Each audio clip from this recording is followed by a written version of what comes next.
তখন ওর মাকে আমি ফোন করে জানাই, প্রথমে ব্যাপারটা হালকা করে বলি, এবং ওর বোন ছিল হলো ক্যাম্ব্রিয়ান অ্যারোনটিক্যাল স্কুল কলেজে পড়েও। ওকে বললাম যে মা এরকম তোমার বন্ধু বান্ধব সহ এখানে যাও, জারিফের সম্ভবত এই ঘটনা ঘটছে। তো তখন ওর বন্ধু বান্ধব গিয়ে ওই অ্যাম্বুলেন্স অ্যারেঞ্জ করে ওরা এখানে আসে, আমিও এখানে আসি। পরে এখানে আমি যতক্ষণ ছিলাম ও আসার আগ পর্যন্ত এখানে সিট বুক হয়ে গেছিল। তারপরে আমরা পরে প্রথম রাতটা আমরা ঢাকা মেডিকেল রাখছিলাম। ওইখান থেকে সেই দিনই রাতেই ওর অবস্থার অবনতি হয়। পরের দিন সকালবেলা মানে 22 তারিখে সকালে আমরা এই বার্ন ইউনিটিতে আমরা নিয়ে আসি। হ্যাঁ, তখন কথা বলছে ও 21 তারিখ 22 তারিখ সকাল পর্যন্ত আমার সঙ্গে কথা বলছে। কথার মধ্যে একটা সময় ওর ওই মানে এই দুর্ঘটনার বর্ণনা দিতে গিয়ে ওরা 4 বন্ধু খুব ক্লোজ। হ্যাঁ, এই যে মাহতাব, আয়ান, জারিফ আর আয়মান।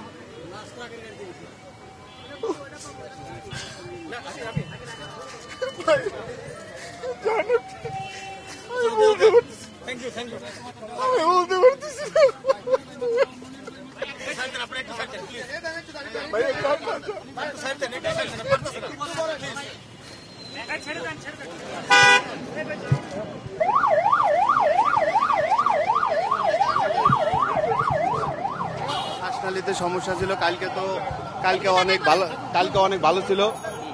তা কালকে পানি খাইতে চাইছিল, তা অনেক ভালোই ছিল। ডাক্তাররা অনেক সাহস দিছিল যে ও ভালো হয়ে যাবে, কিন্তু আজকে তো সকাল নয়,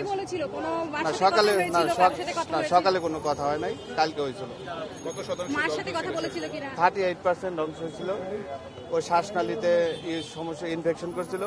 ডাক্তার অনেক সাহস দিয়েছিল যে ও ভালো হয়ে যাবে, আসে, কিন্তু আজকে তো না, ওর মার সাথে কথা হয় না। ওর মা তো ও গতকালকে কথা হয়েছিল যে ও পানি খাইতে চাইছিল, তা ডাক্তারও অনেক সাহস দিছিল, কিন্তু এখন তো আজকে সকাল 9টা বাজে তো মারা গেছে। 12 নম্বর খালপার বড় মসজিদে আসরবাদ জানাজা হবে। ওরা 2 ভাই বোন, ও ছোট আর ওর বোন বড়। গ্রামের রাজবাড়ি শ্রীপুর, আর থাকতো 12 নম্বরে। আব্দুল রাজ্জাক। কোন ক্লাসে পড়তো? 7-এ পড়তো। কোন সেকশন? কেমন স্টুডেন্ট ছিল? অনেক ভালো ছিল, মানে ও বলার মতো ভাষা নাই। আর যে ও কত ভালো, অত ব্রেনি একটা ছেলে, আর এই মানে মা বাপ কিভাবে সান্ত্বনা দিবে আল্লাহ পাকই জানে।